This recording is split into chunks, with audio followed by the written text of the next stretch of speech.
Welcome to the Sales Acceleration Show, and it's going to be a special one because I've been trying to get to these guys, but it was hard to get there. But Nicolas Kapp actually invited me of Bundl. What they do is they're an innovation engine, and he's going to explain what it is. So today we're going to discuss how to start businesses. So Nicolas, because our viewers don't know you, what do you do?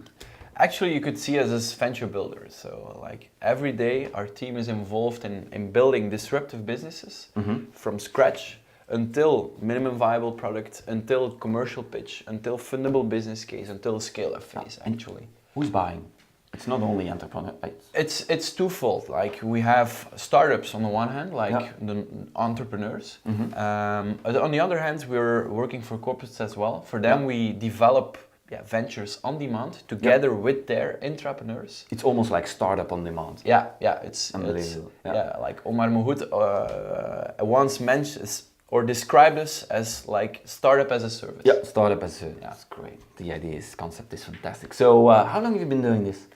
I think now we're already busy for 10 years and we've done more than 100 innovation tracks. Yeah.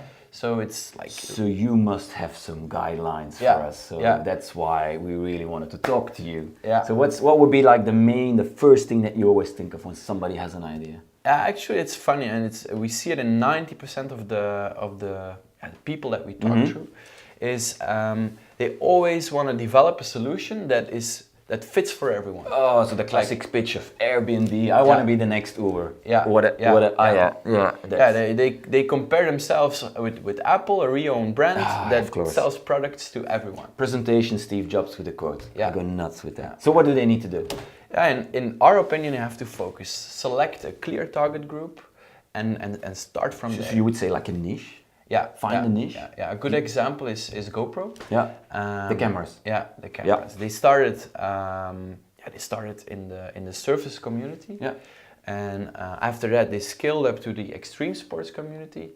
And now everybody is using it. Yeah, they took the brand along. If you think of a camera that you want to use in outdoor, it's GoPro for me. Absolutely. Okay. So as a conclusion, your energy is limited, so use it wisely. You cannot build everything all at once.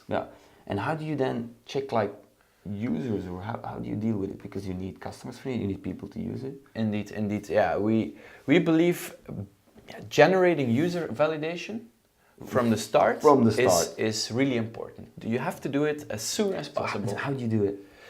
You have multiple techniques, but what we always advise is fake it till you make it. Perfect. I like it. Fake so your I see product. A lot of startups actually, they first want to build something 3 months, 6 months, and then they only want to talk about it when it's almost done. And you say, forget it. No. Just fake it, a bit American style. Fake it and then see what happens. If you get it sold, you got a business. Actually, and you really do that. You actually do that. And based on that customer interactions, you can validate your riskiest assumptions. You can like fine-tune your product market fit. So it's really valuable. And on the other hand, which is also important, because as an entrepreneur, you're always like convinced of your product. Yeah, of course. But you have to convince others as well, investors, future employees. And once you can show this traction, this market traction, or you can show this validation towards them, it's much easier to raise funds. So, like customer validation is really key. Absolute key. And how would you build it? Do you start like, you have two ways actually. You're thinking of the big car. I build a car as lean, or the lean startup where you start with a skateboard and you go to a car. What would you say? We always advise don't try to build a concept car. Never do that. But it takes too long actually. We tend to see it quite a lot actually. A lot of people want to show off with the nicest features and functionalities. They want to incorporate a lot of technology.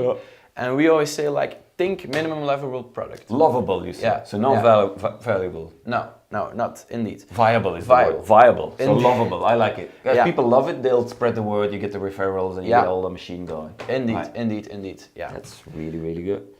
So you already talked about funding.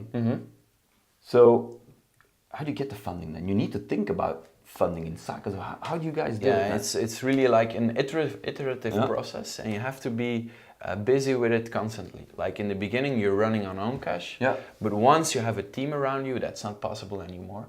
So you have to be prepared for an investor pitch at like every moment, let's say.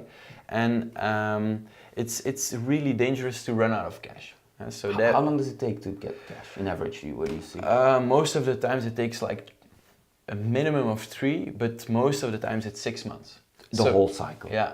Including signing the documents. Yeah, because people like, forget once the lawyers get there, add another 4 weeks, 5 weeks yeah. to get all the details. And that's already fast, so you have to start in advance. We have a really good example, which is I think it's a Belgian startup, Take It Easy. Yeah. It was one of the main competitors of Deliveroo. Yeah. At some point they ran out of cash, and suddenly their business stopped. Yeah. And I think they already have.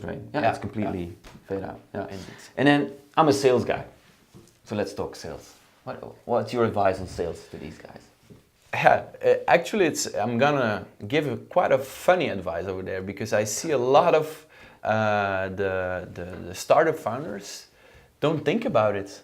No, they build like a really nice product, something that they're proud of, but they always forget that their product is not gonna sell itself. I agree. I see also a lot of the behavior where they're only focused inwards. If I ask them top 3 and what are you doing the whole week, they would be saying, I've been done product roadmaps, I've done. And I'm like, guys, your money is out there, so you need to get out. So you need to flip that at a certain stage, going, having meetings.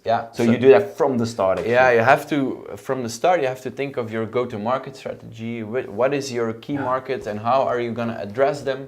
But also think of potential growth hacks. For example, what Dropbox did with their Refer a Friend program. Absolutely good.